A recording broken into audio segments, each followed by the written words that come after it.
Welcome to the podcast. You know the name of it. I don't have to say it because you're listening to it or watching it.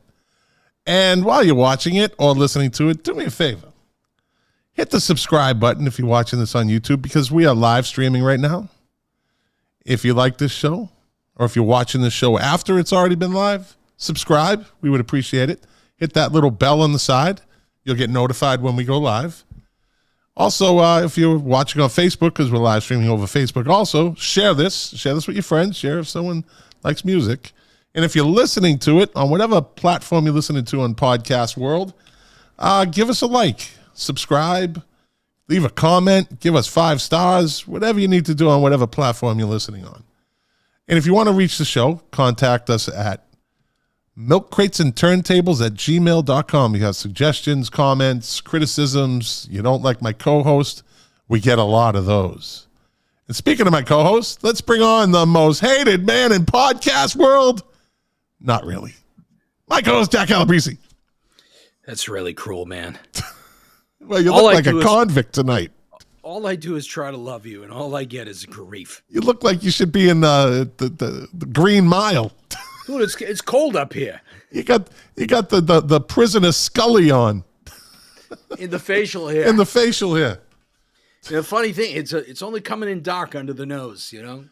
It's all gray. Yeah, I'm the opposite. Yeah. Yeah. Because I'm younger than you. You're older. I look younger than you. Wicked old. Wicked old. Right off the bat. I know we don't like the banter at the beginning of the show, but man, just tuned in. The one, the only, Scott, the IT guy. Our man on the street. Our man in the computer world. There he is. He's our only motherboard motherfucker. Like that? He's only saying it's a good look because it's his look too. Oh. All right, so let's jump right into it. You ready to do a good show? I am ready to do a good show. All right, for those that are watching and those that are listening on our screen right now, usually we have it's a cassette with our picks. It's all technically fancy stuff. It's Woodstock 99 and other things. That's what we're talking about tonight. And Woodstock 99 was a very interesting piece of music history, I think. There was a big transition that kind of set off, or it was the end of, or was the beginning of, depending on how you look at it. It was a shit show, quite literally. It was a shit show. It was a shit show. So Woodstock 69, the original, was it was like a cultural touchstone, right? But in all honesty, it was really fantasy. The people that saw the movie, people that listened to the album, they edited all that to be all nice and happy and peace, love, dove stuff. Yeah, okay, they had to think about don't take the purple acid or whatever. Oh, what was it? Brown acid? What was the color? Brown acid. Don't eat the brown acid. And, the baby was born or two there. But in reality, it was sort of a tragic thing. Some people died. They had to airlift supplies in to the place. Mm-hmm. The organizers were as unorganized as it gets. Mm-hmm. They lost money. There was a lot. I mean, there was sexual, abuse going on there too. Sexual. So it kind of but it has that fantasy thing to it, right? Yeah, because social media wasn't around. There was 3 news stations: ABC, CBS, and NBC. That was it. Yeah, right. It was glorified in a lot of different ways. It was, it became the legend. But you're right. It was riddled. Riddled with problems. Not enough food, not adequate toiletries. They talk about Woodstock 99 there being riots. There were kind of quasi riots in 69 as well. Yeah, there was this. They were called Up Against the Wall Motherfucker Gang, and what they were doing was they were attacking the food carts, like the food stands. Mm-hmm. And I mean, so there was assholes back then too, but you never hear about that. Even in the documentary and the movie, they never go near anything like that. So that happened, and we could talk about that. But then fast forward to 1994, Woodstock 2, I believe. Probably right? probably the best run of all of them. Right. It was smooth. It was, it was a different time. It was the early 90s. And, I'm not sure who headlined 94, but it was uneventful. Metallica, Aerosmith were both big names. Green Day, Nine Inch Nails, the Blind Melon. Right. They were some of the bigger acts that played in 94. So it was uneventful as far as incidents and bad media, etc. Right. So fast forward to 99. It should have been named something else. It should have been named Woodshed or Woodshit or Woodchuck, not Woodstock. It was like you said, literally Greedstock. It was literally, not figurative, literally a shit show at one point during that thing. Yes, it was. And we're going to get into all that. But what I thought was interesting was they had artists trying to replicate 69. Like you had Wyclef and the Fuji All-Stars, and he's trying to play the Star Spangled Banner on the guitar, and it was fucking horrible. Horrible. And then they tried, they were up there trying to light the guitar on fire like he did at the Monterey Pop Festival, and and they couldn't really, and then he tries to smash the guitar and he couldn't break it. So you had him, you had Bush tried to do the country Joe McDonald and the Fish fuck you chant. Give me an F, give me. So what they didn't realize, and I believe, if I'm not mistaken, it was what's the name of that group? Scott Stapp is the lead. Creed brings on Robbie Krieger. Like, who these kids in the crowd were 24. Like, Robbie Krieger is irrelevant to them as Jim Morrison. These kids didn't know who Robbie Krieger was. Like, so they tried to do all that, right? Which, by the way, no connection to Woodstock. The Doors didn't play Woodstock. Exactly. Good point. Excellent point. So it was $4 for a water and $4 for a beer. Everything was like $4, right? Or everything was super overpriced, and on top of that, they prohibited people from bringing in their own food and their own water and that type of thing. So now, we snuck in everything. Huh? We snuck in everything. Well, there was this kind of theory going on. Not a theory, but I think it was proven that a lot of these security, so they were the Peace Patrol, correct? They wore these yellow T-shirts that Peace Patrol, and they had credentials, which means they could basically go anywhere, right? Well, evidently, the guys up at the front who were supposed to be the most trusted were they would confiscate the beer and the chairs and whatever that they didn't want to let in. But if you paid them $50 or more, you could keep your drugs. like if they caught them, just $50. Okay, they turn their head and they bring them in, right? And those dudes were like a rogue pack of security guys. They would just, some of them would just tuck their credentials in and like just walk around. They got to see a free show and get paid, right? So the ATM machines at Woodstock is interesting, right? Which eventually ended up getting ripped open by the crowd. There was lines. The water had a line. So you were there, right? I was there. You were there. So what was your lead? Like, okay, you hit the road. You with who? I went with my nephew Guy and Bert Klein. Okay, so three of you. Yeah, so the three of us went, and we read the rules in terms of you can't bring in a grill, you can't bring in glass, you're not supposed to bring in a lot of food. We went to Patsy's Meat Market in Winthrop and got 5 pounds of beef tips, 5 pounds of turkey tips, 5 pounds of pork tips, 5 pounds of boneless spare ribs, 5 pounds of chicken, We had pepperoni, we had pickles, we had bread, we had salami, we had cold cuts, we had cereal, we had coolers full of things. So again, 3 days worth of food. Right? There were three of us. We had a 4-man tent, a 2-man tent, and a 1-man tent. We called it the compound. We set it up. And the people around us, the kids around us, I kid you not, they were starving. They were eating, cheese and crackers and whatnot. We were feeding everybody. We had so much food. We fed everybody. But, the weird thing, Scott, is, we drive there. It was a long drive. So we left from Dover, New Hampshire.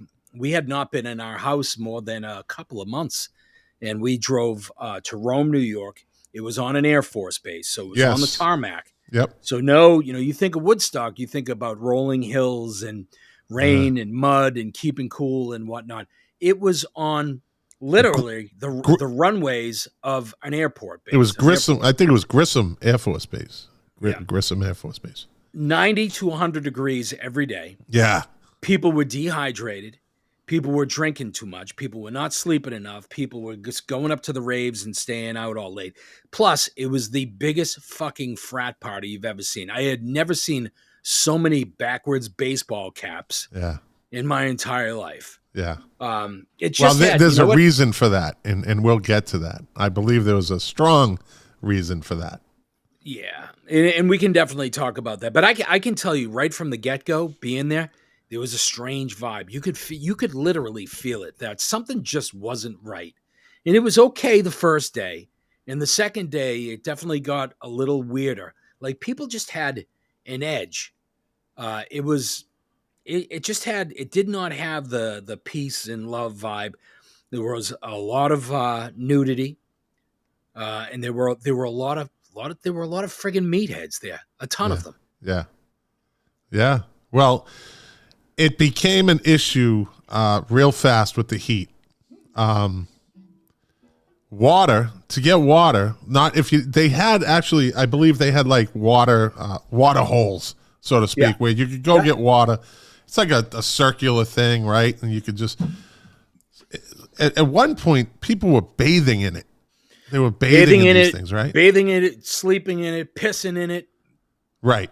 And there was a line for these water troughs, right? Yeah. So evidently, from what I understand, some kids got sick of waiting in line and they smashed the water pipe. Yep, they did. So the water pipe ends up what? Running over into the campground, because Einsteins didn't figure out it was going to happen like that, and they were probably staying there, right? So that creates the mud, right? That creates the big mud puddle that started to form. And that wasn't the only thing, right? That was going to start overflowing. There were porta potties everywhere that were overflowing. So you got that with the hose that had the running water that created just a slurry of Deer Island style sludge. Yeah, Deer Island is a water treatment plant. But before it was a water treatment plant on the outside in the Boston Harbor, it was basically raw sewage pumped into the Atlantic Ocean. Yeah. And we swim, and it's just like these idiots at Woodstock. So you see these pictures of these kids covered in rolling in the mud, and literally it was mixed with shit and piss. Yep. And these people were diving in it, and they were like wallowing in it. I saw a video of some dudes swimming, like belly flopping into the water outside a porta potty. Like, we've done some crazy shit, right? They wanted the Woodstock experience in the worst way. And there just wasn't, the fields, and there wasn't the rain that is associated both with Woodstock 69 and 94. So they found what they regarded as the next best thing. Well, they lived to regret that, or they didn't live. Who knows, right? Who knows what happened there? I think I don't know what the actual number is. It may have been between 250 and 350,000 people that were there. I'd say it was 350 at least. Yeah, it was a massive crowd. There were a lot of people there. Now think about this for a second, this combination. So 90 plus degrees, no escape from the heat whatsoever. You couldn't escape it. There were no trees, none of that. There was people sleeping underneath the trailers, the refrigeration units, because it was the only shade out there. They were. And for a bunch of college kids, mostly college boys, right? Yeah. Bottles of water were $4. Yeah. You know how much beer was? $4. About $4. And what are you going to drink? What do you think they were going to drink? Exactly. And which one dehydrates you and which one hydrates you? Right? And they got dehydrated. Now you add one other element to it, right? So when you think of Woodstock, you think of Richie Havens, you think of the band, you think of The Janis Who, Joplin, you think of Sly and the Family Stone, Crosby, Stills and Nash, and Jimi Hendrix, Revival, right? Like all kind of like go down the list, thing, right? Janis Joplin. And in Woodstock '99, you had Korn. And you had Metallica, and you had Megadeth, and you had Rage Against the Machine, and you had Kid Rock, and you had Limp Bizkit. Do you hear Peace and Love in any of those bands? So let's touch on that. That's a good transition, right? So the 90s started with Kurt Cobain, Eddie Vedder, and the overlap of Michael Stipe, right? All these dudes are just laid back, easy going. Between Kurt Cobain wearing the dress and being kind of effeminate at times and Michael Stipe, they were very mellow guys, right? So you start the decade off with that. You end the decade with fucking Kid Rock, Marilyn Manson, Jonathan Davis from Korn, Fred Durst. So, but these artists at the end of the decade, they tapped into something, man. They tapped into an anger that had evidently been building. This new metal, as much as people might knock it, they did tap into an anger that this generation of kids, for some reason, had. Whether they were the last maybe generation to be, or the first generation to really be raised. Like a lot of single mothers, they were the Gen Xers, right? Mm-hmm. So, but there was an anger. There was an anger in there, and these groups tapped into it. And it basically blew up. And Woodstock 99 was the stick of dynamite, right? That really launched it. And for some reason they were angry. They were just fucking angry. So one of the theories that is floated out there is that there was kind of a backlash against MTV. So MTV was the station that brought us, U2 and introduced us to so many different bands in the 80s and the early 90s, including a lot of the grunge acts that you mentioned, Nirvana, Soundgarden, Pearl Jam, Alice in Chains, et cetera, et cetera. And then all of a sudden MTV became our little sister's station. Absolutely. NSYNC, Justin Timberlake, Britney Spears, Christina Aguilera, the Spice Girls, all of that.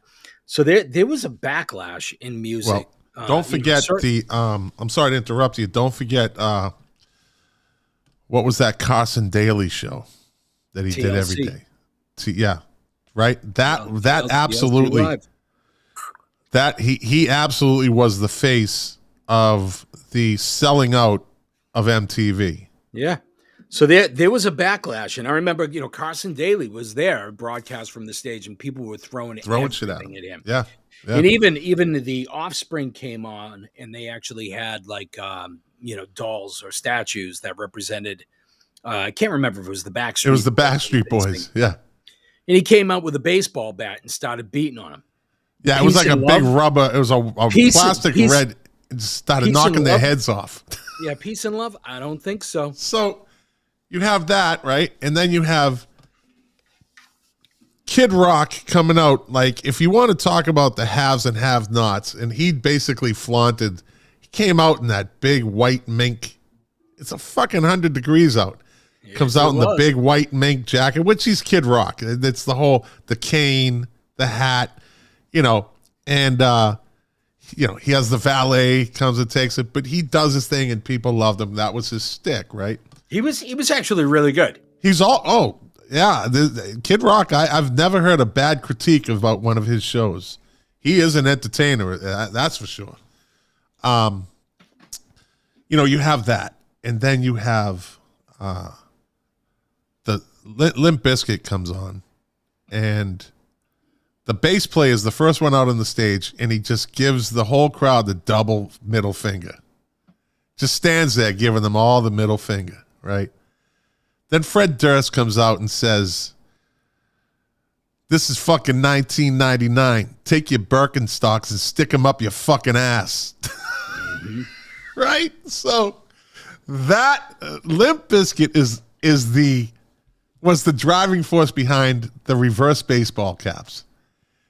They were huge. They were one of the top 3 highlights of that whole show. They had a massive following at that point. I don't think there's been a couple of bands that had such a gigantic ascent to the top so quickly as Limp Bizkit did. Nookie just absolutely, it was so different. It just lit the fuse. They were the fuse that ignited the stick of dynamite called Woodstock 99, I believe. They got blamed for the fire. They got blamed for the destruction because the same name of the song was "Break Things," right? Yeah, but they can get the blame for it, but it didn't happen on their watch. It happened the next day. Well, it started on their watch. When he was singing "Break Things" is when they first, remember, they were surfing the crowd on giant pieces of plywood that they ripped off of the scaffolding. Yeah, that was holding the speakers. So that was the beginning of it. But they weren't by any means the cause of the whole thing. But the promoters like to point the finger at them. You got to remember that I don't remember the exact time, but I think that Limp Bizkit came on at 5:00 in the afternoon. No, they came on in the evening. They came on in the evening, 8:30. They came about. No, it was I think it was 7:00 because I actually was it that late? Yeah, because my daughter and I, she was the one. She was a freshman in high school, and she was the one that actually turned me on to Korn and Limp Bizkit. And she wanted to see it. It was a pay-per-view. You could pay per performance. Because they came on and the sun had gone down by the time this set was over. It was in the evening. You may be right. Yeah. And so we actually rented that. We rented that. We did the pay-per-view for Korn, and she was ecstatic. We were watching it on our 36-inch fucking 400-pound box television back in '99 before flat screens. So they caught a lot of heat from the promoters. They just became the catalyst, but it wasn't their fault.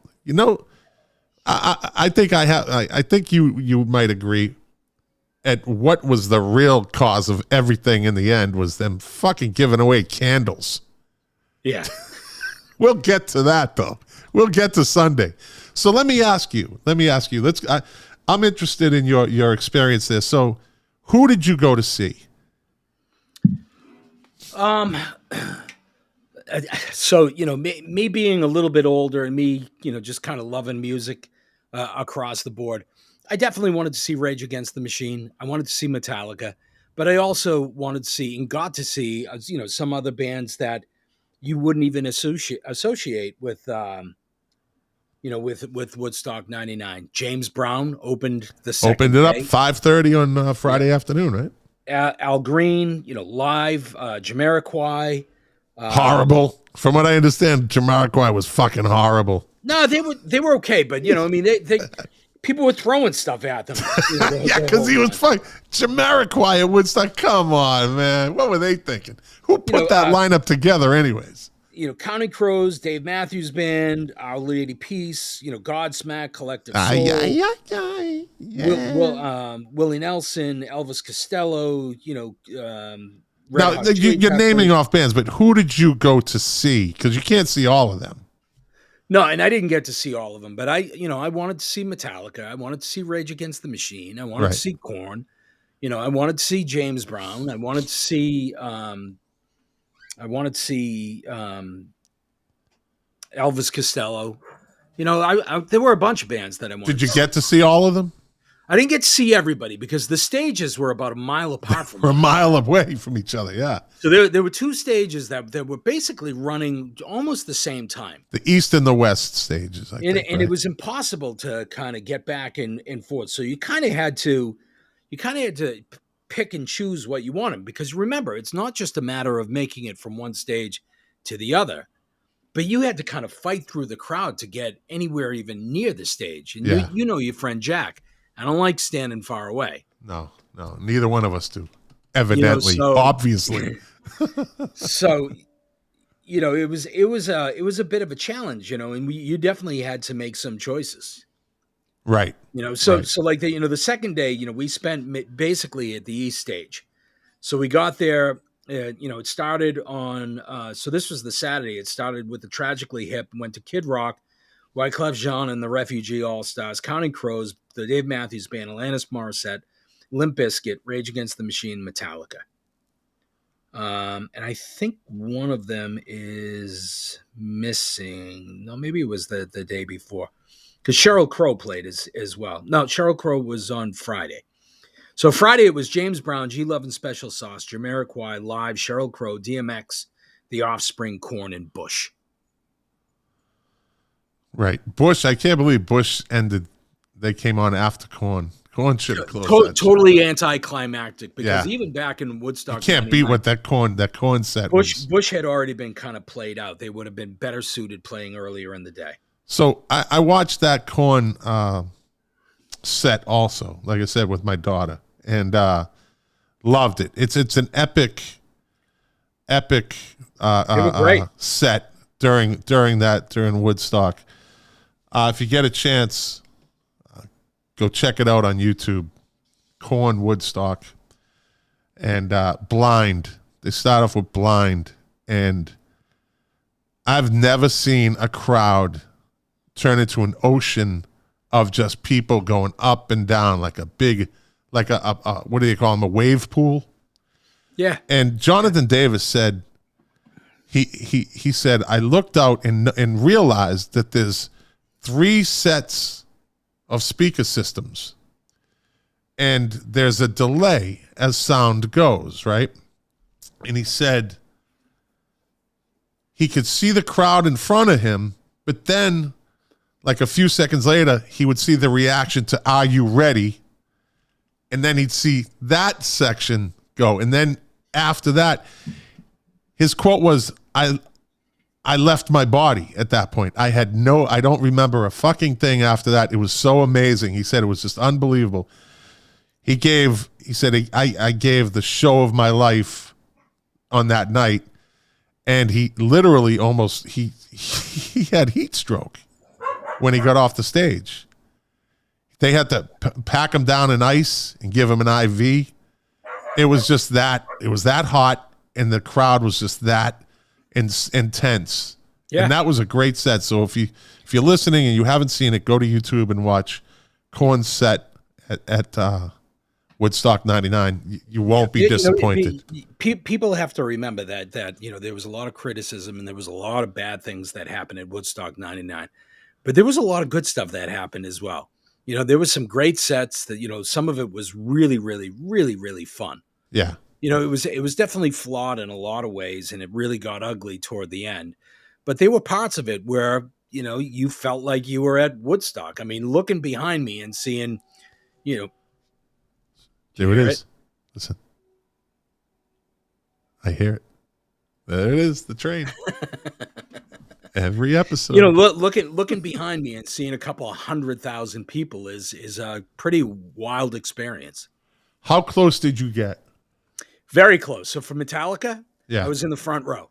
So from what I understand, the Metallica pit was, from what people have said, you could literally, you'd be lifted off your feet without even trying, because the movement was, it becomes, it's not about one person. A pit like that becomes its own organism. It's, everything moves at the same time, whether you want it to or not. And they were saying people their feet would be off the ground and they would be swaying left and swaying away. But that also causes, a lot of people started getting cold, You know what that means? Well, it rained. Well, no, hypothermia starts to kick in because it's too hot. Your body temperature goes up, right? And then it just starts to kick in, the heat stroke. And listen. What happened was, like, if you look at pictures of the Woodstock '99 stage, yeah, they had the kind of hippy dippy Peter Max mural, right? You know, these big, long pieces of fabric that decorated the stage with a lot of bright colors and whatnot. And when Metallica came down, this probably had to have been written in their contract or whatnot. They weren't going to be playing in this kind of fuzzy, fun-loving, peace-loving, whatever. At the same time, when Metallica was ready to come on, there was an announcement that came in saying that there was a storm front coming in. So I don't know whether they did it for Metallica or they did it because they were expecting high winds. But all of a sudden, all of the 60s hippy-dippy, peace sign things came down, revealing just the scaffolding. Yeah. So Perfect. It had this big ominous look, and there was a storm right before Metallica came on. It didn't rain very long. It didn't rain very hard. The winds got heavy for a little bit, but it soaked that crowd. Right. So right. I'll tell you. So I was probably, I don't know, maybe 100, 200 yards from the stage, and I'm standing there, and all of a sudden I feel something behind me, and it was a woman in a wheelchair. And I was like, oh, hey, are you okay? And she was like, I need to get to the stage. And she was kind of wheeling herself. And she was like, will you help me? And I said, sure. So I got behind the wheelchair and I pushed her the whole way up. And we got to the barrier. So we were in the front row, and I had a little section for her. And she was like, I want to be handed over into the pit. Oh. So me and a bunch of other guys we lifted her up and handed her over the barrier, and they put her kind of in between the pit and the stage, right? Oh, okay. Yeah, right in front of the guitar player's name. Not James Hetfield. The lead guitar player's name. Oh, the Filipino guy. Yeah. So, I mean, I was right up front, but you're right. It was cold. Yeah. I had that kind of an experience when I saw Rage Against the Machine in Albuquerque, and that mosh pit got a little crazy. And not to get off the Woodstock subject, but I was in the mosh pit, and now Albuquerque is mile high, so it's thin air, and if you're not used to it, you will be sucking wind real fast, right? So I got in there, and I got a little claustrophobic, so I'm like, I'm getting the fuck out of this thing, right? So I make my way out of the mosh pit, all banged up, but that's why you go in, right? And I end up standing probably, I don't know, right behind the mosh pit. I end up standing next to this dude in a wheelchair, right? And I just look down, I go, you having a good time? He goes, yeah, man. He's all, I said, you want a mosh? And he's like, yeah. So he starts ramming me with this with this wheelchair, right? And I'm bumping the wheelchair. It was a moment, right? It was really cool. My buddy came out of the mosh pit. He lost a shoe. Like another dude. T-shirt was torn. But I was moshing with the guy in a wheelchair. It was fun. It was a good story, I think. Good experience. But back to Woodstock. So once Metallica ended, what did you do? I went to the rave tent. Yeah, right? So they were saying that how they thought that was going to cross over and be any good and work was beyond, thought. Like, what are you thinking? You have Korn, Metallica, Rage Against the Machine, all these new metal bands, and then you got a rave tent. Like, how do you think that's going to mix? And the rave tent went pretty much all night. Till 5 a.m, right? Yeah, all night long. So you got these lunatics that come out of the mosh pit from Metallica and then go over. But you're not an aggressive meathead type dude, right? No. Well, meathead. Okay. You're not aggressive. You weren't an aggressive kid. Jack was always a good kid. Jack was one of those guys. Everybody liked Jack. Jack had no beef with anybody. I can't say the same for me, but that's why we're friends. We're opposites. No, the closest thing I got to a fight when I was younger was with you. Of course it was. Of course it was. Stupid shit. Anyways, back to Woodstock. Enough about me being a We're bully. gonna No, I fight. wasn't a bully. But anyways. We're gonna fight. What are we gonna fight about? We're gonna fight. Dude, we can't fight. You're not gonna fight me. No, we're gonna fight right now. Dude, I'm your fucking ride home. You can't fight me. I'm your ride home. I don't care. I'll walk. Not many people would say. I must have been drinking gin that night. Gin did that to me. Very unpredictable when I drank gin. Very unpredictable. Anyways, so you raved a little bit. Was the crowd the same? It was packed, right? The rave tents were always packed at night, weren't they? It was packed, and people were definitely lighter, but there was just that kind of frat boy, mentality that were out there, where there were like 6, 8, 10, 12 guys, again, baseball caps on backwards, shorts, no shirts, and whatnot. Yeah. There was a blatant disrespect for women at that event, just in general. I saw, a lot of it, and some of it, I'm not saying that it was unduly invited or whatnot, but there were plenty of women there that wanted the Woodstock experience, that were walking around, naked or topless or whatnot, and had every right to do so. But there were guys that just didn't know how to handle it. Oh, that became kind of a controversial thing, right? Yeah, and I watched the documentary on this, and there were bands, even like the Dave Matthews Band, Hippie Dippy Band, right, that talks about hey, there's a lot of hey, I see a lot of titties in the audience. I kind of wish that those bands, and probably didn't even have the presence of mind at the time, that they had said, hey, take care of each other out there. Watch out for your girls. Watch out for your sisters. Watch out for each other. I think that type of vibe, if it was consistent amongst the bands, it would have went a long way to maybe stop some of that bullshit. Well, you got to think now. You can't tame a wild bull in one day, right? So you had like Limp. You had, you had Red Hot Chili Peppers. Okay, they were playing during the fires, when the fires started, because of on Sunday evening. They had given out candles. They had given out candles, and they wanted to, because it was a couple months after Columbine happened. Yeah, and they wanted to, it was against gun, whatever they call it, against guns, and they wanted to do a vigil. And did you say visual? Yeah, I said visual. I made up a word. God. Have one in February.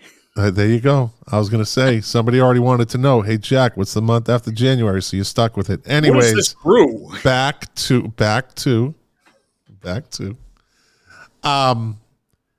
So they had told Anthony Kiedis to, like, hey, can you tell, shit's burning. Like, they're starting to burn down the scaffold, and the East Stage got lit on fire. And what did they do? They start in their version of Jimi Hendrix. Let me stand next to your fire. Yep. Fire. And they kind of, you weren't going to tell these bands like, hey, calm everybody down. That's not how they're wired. They're all in their 20s. They got 100,000 people watching them, and they're going to come out and go, hey, man, hey, everybody, like Mick Jagger at Altamont Speedway. No more violence. People, why are we fighting? Exactly. Why are we fighting? Nah, that wasn't happening in '99, buddy. That was not happening. No, hey, when Red Hot Chili Peppers and all that crap went down, I was sitting on my couch at home. But you could tell something was going to go down. We ended up leaving Sunday just because it was just ugly. It was just a bad vibe. You could whether you believe in this type of thing or not, you could literally feel it. You could feel there was just, it was in the air. There was a lot of tension, right? It was in the air. It was, I would imagine that it had to have been something like being at Altamont, where things just something just didn't seem right. Yeah. And you could tell that, you were just about at a tipping point where things were going to go terribly, terribly wrong. And I said to, Bert and my nephew was devastated because he wanted to stay and see Godsmack, who was playing later in the evening on Sunday night. It was like, pack it up, we're getting the hell out of here. Yeah. And we got out of there, and you got to remember, my nephew at the time was only 14. Oh. So I was responsible for him. So was he with you when you saw Metallica everywhere you went? He went. Yeah. Yeah. Yeah. That's the responsibility in that crowd, buddy. Yep. That's a big response. I mean, people. He had to have been one of the younger people that were there, and he did a lot of growing up that weekend. Evidently. So you got there on Friday and you left what, Sunday morning? Sunday morning. Yep. Right. And you Packed drove? up, people. We drove home. We didn't even stop. Did you take all the tents with you and everything, or did you say fuck it? You packed up. Everything. Ah. Our tents got broken into. I had one of a duffel bag, stolen. They got a bunch of my clothes. Really? Yeah. Jesus. But it was a bad scene. It just it was a bad scene, bad element, people that were, too drunk, too broke, too hungry, too hot, too tired, too dehydrated. Yeah. It was just not handled well. Who was the last band to play in 99? Do you remember? I thought it was the Chili Peppers, but no, it was. I can't think. I know who it is. I just can't think. It's on the tip of my tongue who they were. Well, it may have been on the West stage, maybe Megadeth. Well, the East stage was gone. They burnt down the East stage. Yeah. The bonfires. It was literally a fucking Lord of the Flies. Real, in real life. They were tearing down the towers. Yeah. They were they were speakers. They were throwing giant speakers into this bonfire. Yeah, and this was a serious thing. People went to jail. There was 40 arrests, I believe. There was I don't know how many, probably like only reported maybe like 30 sexual assaults. One of them was a prison guard that worked in one of the prisons in New York. Got convicted of a sexual assault. Yeah, it was just bad. The state police came in and basically did the push broom thing where they just forced everybody out. But it was just a total shit show. So you named two of them. Who was the third and only? There was only 3 females that played Woodstock. You named 2 of them. Who was the third? Woodstock 99. So it was Sheryl Crow, Alanis Morissette. Yeah. Jewel. Good call, buddy. They had one each day. One woman each day. And these fucking people complain like today. 22 years later? We should have had more representation of women in that they only had 3 and did you see their sets? I've checked them out. Boring. Boring. I don't know. Jewel and Woodstock. Come on, man. Yeah, Alanis easy Morissette to look at, but Alanis Morissette was really good. I thought Sheryl Crow was good too. But well placed, and no disrespect, from a gender standpoint. But they were in the middle of the day. Yeah, people were kind of mellowing out and enjoying the sun and whatnot.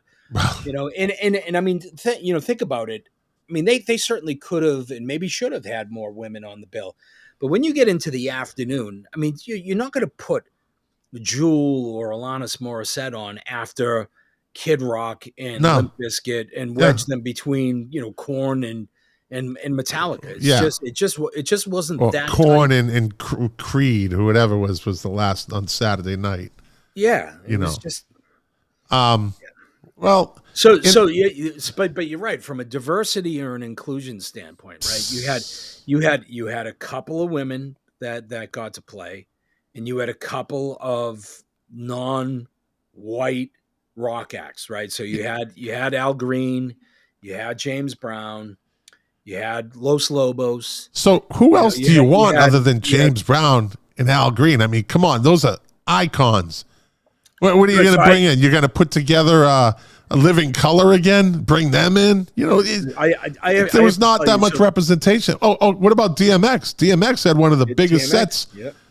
He had one of the biggest sets of the whole 3 days. Yeah, DMX absolutely ruled that crowd. And then you hear the people say, well, you know, all these white people, and it's like they wanted him to play that song, You're My N-Word, You're My N-Word.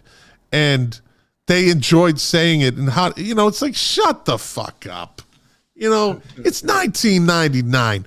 These kids today, they weren't even born, they were 4 when this shit happened. And they're like, it wasn't diversified enough, and there was no equal. Shut the fuck up again, please.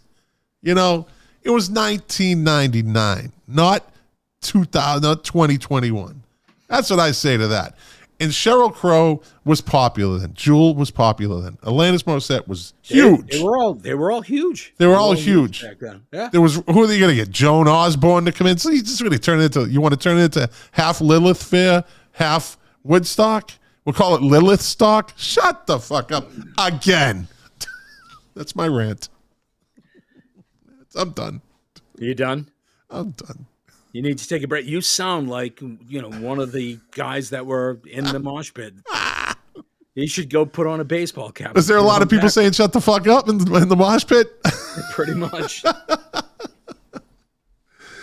right. Well, listen. I think we covered a good amount of. I think. Is there anything else you want to tell? Yeah, the only thing that I'll say, you know, just because it struck me when you were talking about James Brown is, you know, talk about from a generational standpoint.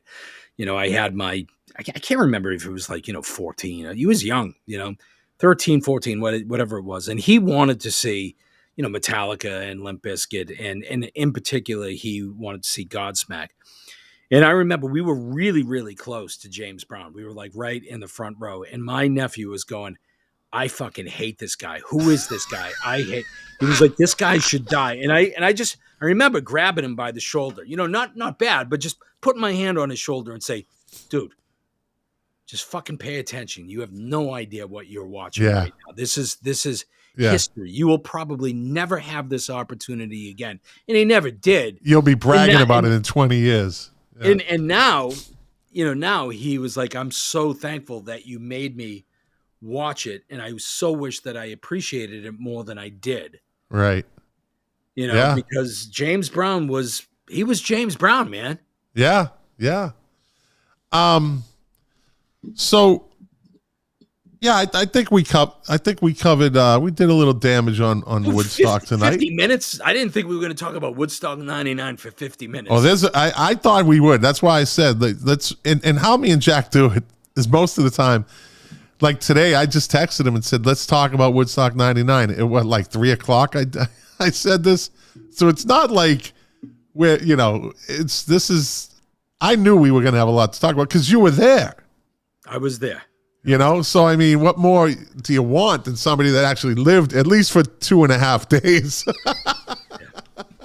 Or 2 Friday, Saturday, and then you left Sunday. Yeah. It was a trip, man. The whole thing, it was a trip. Yeah. You know, definitely a strange experience. I would imagine, not that it's the same, but you know, you talk to people that, oh yeah, I was at Altamont. Yeah. It just, I mean, I certainly wasn't. This was a lot different than any. So 4 months later, so, you know, it got all this. MTV really fueled the fire, pardon the pun, on how tragic Woodstock '99 was. It was still a good time. A lot of people had a good time. It just ended wrong, right? So, but MTV really fanned the flames, and the rest of the media caught on to it. And Kurt Loder, I guess they were dogging him, saying Kurt Loder, he's a wannabe war reporter, you know, war correspondent, because that's how he was treating Woodstock, like he was in the middle of a battleground, you know. Yeah, look, because they were throwing plastic bottles at Kurt Loder. Yeah, I mean, look, if you say, hey, look, it's a concert that got a little bit out of hand or whatnot, right? There's no story there, right? Right. You want to create compelling content, right? So you play it up. And I'm not trying to minimize, whether it was the sexual assaults or the violence that occurred, or the theft or anything like that. But, they definitely wanted to, kind of blow it out of proportion because it makes it an event. It makes it a story. It makes people watch, and more people that watch, the more that your sponsors are going to pay to have ad space. And they were they were heavily promoting this too. They were like, they were covering this 24/7 pretty much, this whole thing. Then came Woodstock 50, which never got off the ground. Epic fail. Nobody wanted to get involved. People backed out. Bad planning. It never went off. They tried to do it a couple of years ago before the KOFB took over the world. I don't think there'll ever be another one. I don't think there should be another one. Although, you know what? The way these kids are today, it would be like 69. It would be a fucking love fest. And no, look, it had its run. Yeah. They did a nice job trying to recreate it in 94, and that didn't go, without a hitch either. But, you're talking about a nice wooded area and it rained and it was cool and there was green space and whatnot. So it was certainly closer to, kind of the original intent. And, this whole idea of putting it on an Air Force base, they took all of the elements of Woodstock that made Woodstock special, and they forgot about it. Well, the concept of the Air Force base was right because it was already a secured area. Yeah, and although it was an abandoned, that people couldn't sneak in. It was more controlled. Which I mean, you can't tell me that they had it on the Air Force base because they had adequate facilities, because they didn't. No, it was they had the hangars that were already there. They didn't have to build those. So those were good for the raves. Those were good for staging. Those were good. All that stuff was already there. So they didn't have to put money into that. They just didn't think it through with the heat and the tarmac. That's what we called it in the Air Force, the runway. It's just didn't. Tarmac. It was the tarmac. So 4 months later, you have Coachella, which was the polar opposite. Yeah. Everyone was watching. They were like, "Oh, Coachella's going to be. It's the next Woodstock night." Coachella's been making like $150 million like every time they put on a festival. Yeah, but California. Coachella is not the same as it used to be either. It used to be cool in terms of, real alternative type bands, and they would actually get bands together.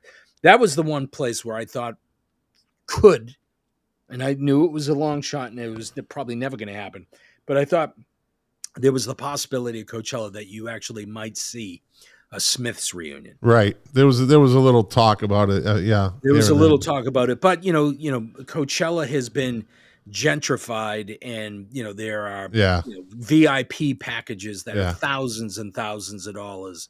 Yeah. And a lot of the cool kind of alternative bands, they don't dominate it anymore. Now it's no disrespect, but it's Beyonce or Lady Gaga, that type of thing. It's more of the poply music. It's lost what it was. Yeah. Not saying it's better or worse or whatnot, but it's not what it was. No. So, speaking of concerts, I purchased some tickets yesterday morning. Who are you going to see? A bucket list group. So I got screwed on my last two bucket list groups. I squeeze. We got screwed. Can I guess? Go ahead. Tears for Fears. And who's their special guest? Alison Moyet. No. In Garbage. Yeah. Alison Moyet is playing on that bill too. Is she? Yeah. I like her. Hey. From Yaz. Come on, how's that for a guess? Look at you.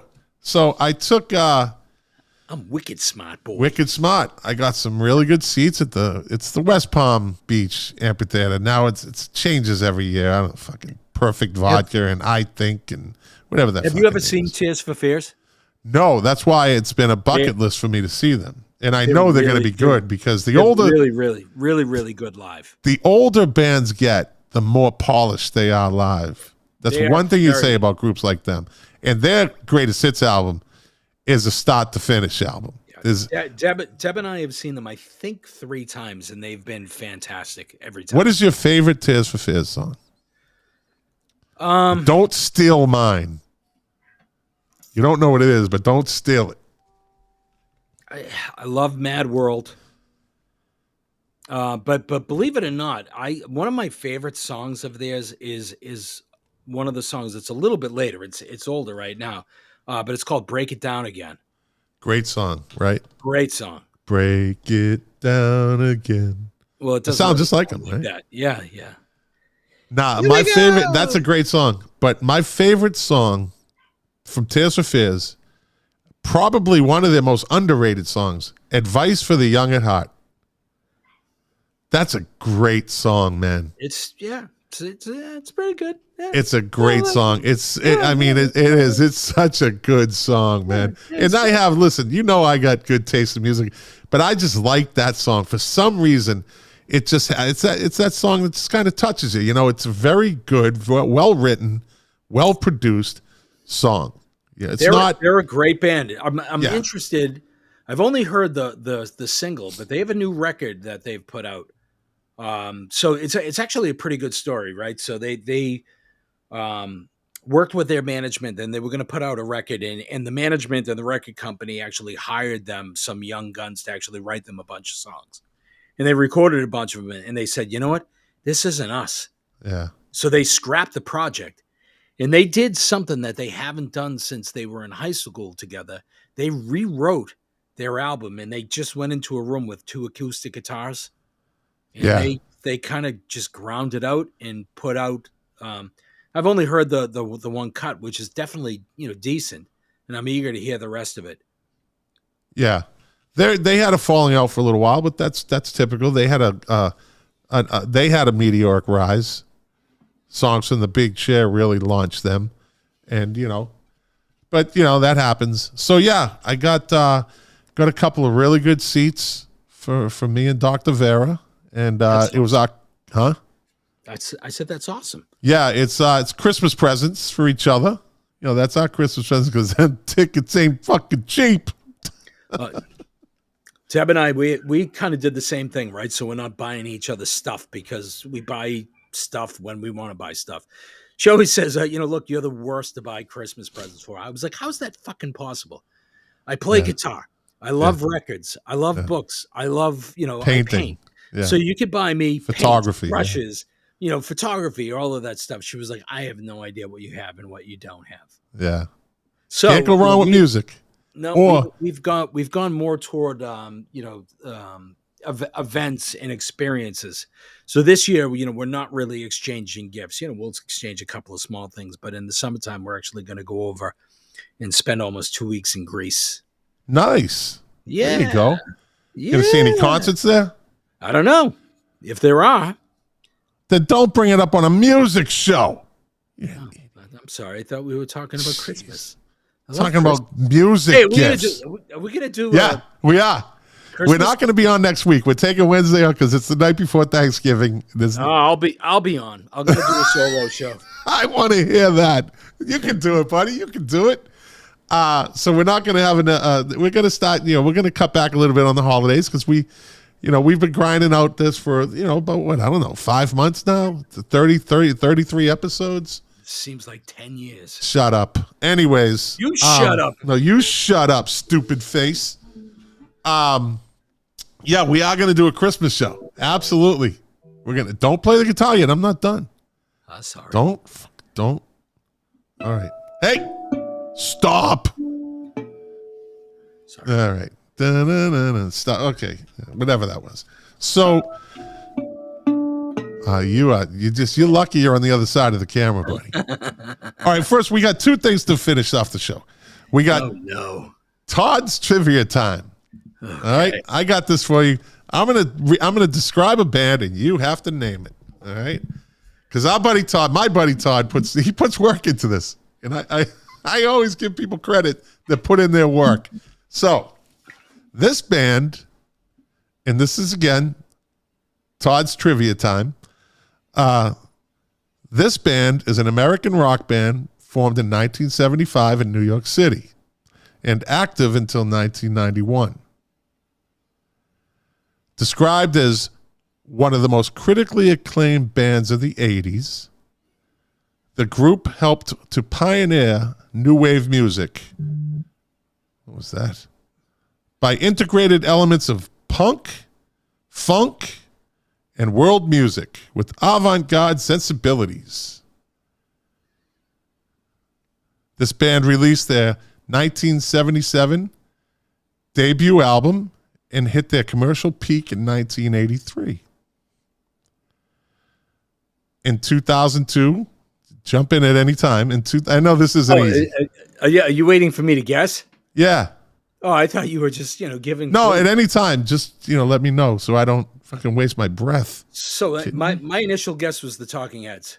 And not even the Talking Heads, because it isn't the Talking Heads. It's Talking Heads. There you go, buddy. Woohoo! There you go.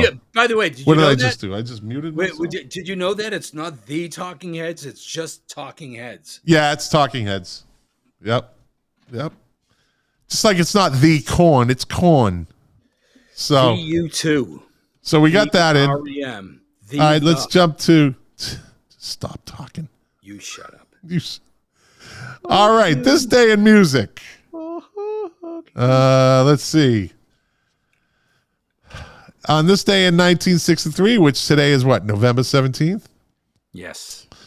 John Waitman, the headmaster of Surrey Grammar School, banned all pupils from having the Beatle haircuts, saying this ridiculous style brings out the worst in boys physically. It makes them look like morons. And Jack does have a Beatles haircut for the people that don't. No, well, actually, he shaved it because he's bald, but he does wear the wig. On this day in 1966, the Beach Boys were number one in the UK singles chart with Good Vibrations. As a child, Brian Wilson's mother told him that dogs could pick up vibrations from people so that the dog would bark at bad vibrations. Wilson turned this into a general idea for the song.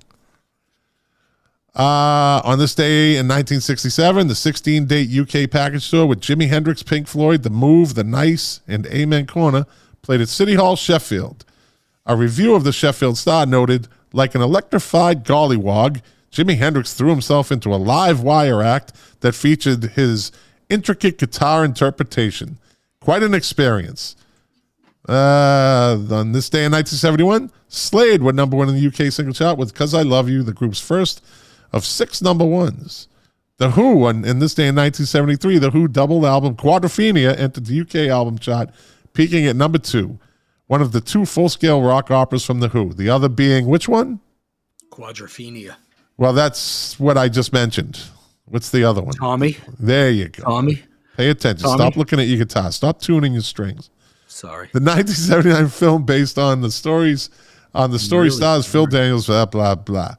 On this day in 1984, Wham! We're at number 1 in the UK album chart with Make It Big and number 1 on the US singles chart with which song? Wham! 1984. Freedom. No! That came later. Wake Me Up Before You Go-Go. Oh, God. Yeah. I had a joke there, but I'll leave you alone. George Michael's inspiration for the song was a scribbled note left by his Wham partner, Andrew Ridgeley, for Andrew Ridgeley's parents. Originally intended to read, Wake Me Up Before You Go, but with up accidentally, blah, who cares? Andrew Ridgeley, kind of a musical joke. $40 million. I told you. I said that to you, man. $40 million. Actually, maybe $60 million. I can't remember. I said, Andrew Ridgeley, people laughed at him. I said, that dude laughed all the way he's still laughing all the way to the bank. I'd be like, you can make fun of me all Good for him. the fuck you want. Yeah. Like you said, what's it like to be the other half of Wham? I said, it's very rich. Absolutely. It's very rich. It's a lot more let's lucrative see. than being the other half of this. Well, okay. On this day in 2003, George Michael. I haven't even got any hot sauce. Shut up. You'll get some for Christmas, maybe. So will Scott, the IT guy. Maybe. On this day in 2003, George Michael signed a new contract with the record company he took to court in 1993. The singer re-signed to Sony in a deal that included his extensive back catalog. Michael had failed in his court wrangle with Sony after accusing it of professional slavery. His contract was bought out by Virgin Records. On this day in 2007, the Eagles were number 1 on the U.S. album chart with Long Road Out of Eden, the band's 7th studio album and first since 1979. On this day in 2010, Patti Smith won the National Book Award for her memoir, Just Kids. Who cares? Great. No. Not Who Cares. That is a great book. Yeah. Go read it again. No, Scott.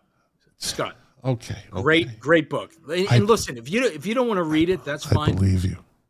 Get onto Audible and download it. She actually reads it. It is a fascinating story. As long as I don't have to look at her face. Oh God Almighty! She does have a voice. She does have a face for Audible books. Yes, and we're remarkably handsome, you and I. Well, I know I am. I can speak. Yeah, we look like Danny DeVito's offspring. No, you do. Shave.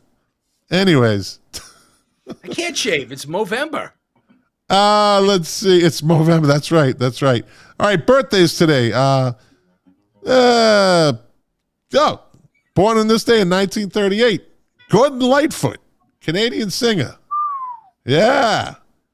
Let's see. If you could read my mind, in 1974, U.S. #1 single, Sundown. Scott, favorite Gordon Lightfoot song? Come on. The Wreck of the Edmund Fitzgerald. Absolutely. Yeah, buddy. Dude, Sundown is a good song, too. Deb and I, that's our wedding song. Really? The Wreck of the Edmund Fitzgerald? The Wreck of the Jack Calabrese? Let's see. Who else was born today? No, progressive. Oh, okay. No, I don't care.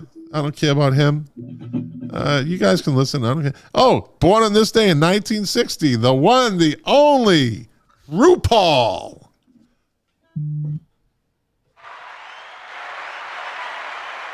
I give RuPaul some credit, right? Hey, RuPaul's Drag Race, great show. Yeah, he did have the hit. What was the name of his song? Oh God. What is that name of that song? I can hear it in my head. The Runway or something? I don't know. Yeah. Something like that. On this day in 1966, Jeff Buckley was born. American singer-songwriter. Tragic ending. And that's all for who was born. Dumb ending, Jeff Buckley, you dumb shit. Drunk. Jumped into the Mississippi River. Hold on. I thought you were talking to me because that's the end of the show and you were calling me a dumb shit for a bad ending. I would never do that. You're brilliant. I know. Brilliant broadcaster. I know. Did I say I know? Producing this quality show. I know. I know. You are the Andrew Ridgely of the podcast world. Hey, I'm George Michael. You're Andrew Ridgely. I'm the WA and Wham, okay, buddy? Dude, okay. I had a whole page full of crap to talk about and didn't get to talk about anything because we spent all that time on stupid Woodstock 99. Dumb show. You do an hour and 9 minutes, then you call it a dumb show. Anyways, okay. I'm leaving. Okay. We're done here. We're done. I want to thank everyone for watching. It was a good show. Like I said earlier in the show, if you like us, subscribe, pass it on. Let people know about the podcast. Let them know about the live stream. Let them know about the YouTube channel. Hey, I just want to say, if I just made one person laugh, hey, then it was all worth it. Right? It was all worth it. Like I always say, doing this show for you people, to quote my favorite artist, Morrissey, the pleasure, the privilege is mine. And Jack's. All right, everybody. We'll be off for Thanksgiving. We'll see you after Thanksgiving. Happy Thanksgiving, because everybody. Jack needs a break. I don't need. Hey, I'm doing he my was show yawning. solo. You were yawning during the show. I'm doing my show. It's going to be the Andrew Ridgely, Art Garfunkel, John O. I show. fucking dare you. I fucking dare you. I will bring you on. I will put you up, and I'll walk out of the room. It will be the best show ever. Is yours. It'll be the All right, everybody. Thanks for watching. Scott, the IT guy, evidently it's past his bedtime again. He's letting us down. He's losing that traction on the hot sauce. So he's losing What traction. hot sauce? Doesn't exist. No. Doesn't exist. I don't get any hot sauce. I got 3 cases in my closet. I'm sure you do.